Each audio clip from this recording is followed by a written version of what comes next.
Dragons are cool. Dragon patrons are even cooler. Evil dragon patrons for generally good-aligned parties are even more fun. Hi, I'm JW the DM and welcome to my channel.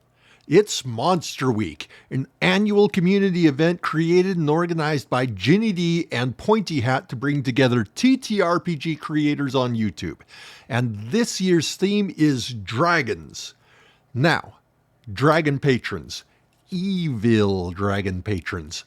I've done some homework and am running one right now.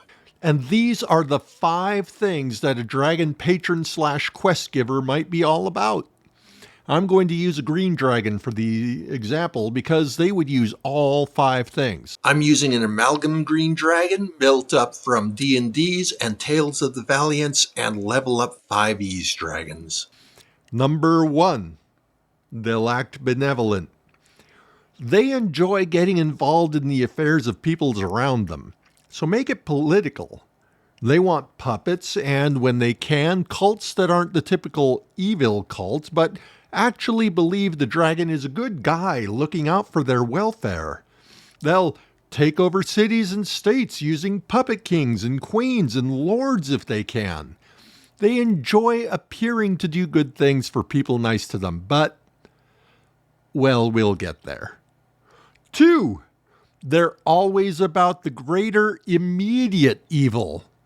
For example, maybe there's another dragon forcing their way into the Greens' territory, but it's also causing lots of damage to farms or relevant encampments or something that needs to be immediately stopped. The tough part is, these quests will always be both legitimate and distractions. The immediate bad thing does need to be dealt with, but the quest is also a diversion away from the Green Dragon's actual plans. Using the example of the other dragon destroying things, getting rid of that dragon is beneficial to the people in the area, but also gets rid of a rival that wanted to take over their territory. Fairly obviously, these dragon patrons are somewhere in line to be the BBEG. Whether the BBEG of a short side quest or side campaign, or the BBEG of the whole campaign, they are skilled at finding things the party will find more immediately threatening until their endgame. 3, the dragon grants favors and boons.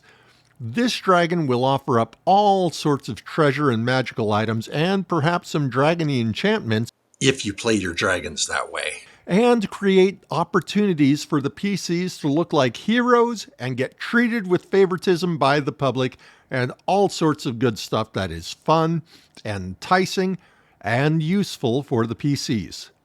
Just make sure that the dragon doesn't make the PCs more powerful than itself on purpose.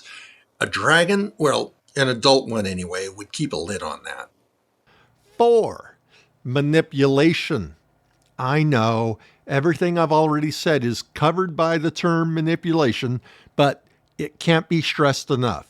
Not only will they be manipulative in the main, but also in the details. They may have special insight into a character's backstory or their deepest desires. They may tell each PC individually that they are special and they've been keeping their eye on them. There may be times when the dragon is trying to sow some discord amongst the party. Green dragons can't help themselves. They don't want to just manipulate the party as a group. They want to manipulate individuals. Speaking of which, Greens will have collected a court of various people, cultists, kobolds, gang leaders, and politicians of the nearest settlements or cities, and even a few heroes who initially came to the dragon in order to kill it, but were then either convinced of the dragon's beneficence or were put under geas. Obviously, part of the command was to have them come back in 30 days to have the geas put back on them, but there's always a problem with continuing to manipulate a powerful group like the PCs. If you can't turn them to the dark side, you've got to kill them. So, number 5, they're always plotting a way to kill the party. The party might fail at assigned quests just one too many times, Or, much more likely, they rebel against the dragon's influence. Either way, the green dragon, or any dragon really, won't stand for rebellion, and they'll be as ruthless and quick and efficient as they can be to put the threat down, with as little potential harm to itself, of course. I mean, how do you think these guys can act like that and still be alive for centuries? Obviously, you can use one or more of these 5 things, or parts of them anyway, to inspire any number of ways that dragons of any color, well, okay, chromatic ones in D&D, would act if they wanted to and became patrons of the adventuring party.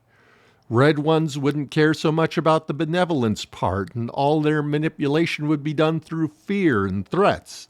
White dragons wouldn't plot so much at all, nor be benevolent either. And then there's black and blue. Don't forget to like and subscribe, and check out some of the other creators posting about dragons this week. There's a lot of great dragon-y stuff happening. As always, may all your games be full of glory. Till next time.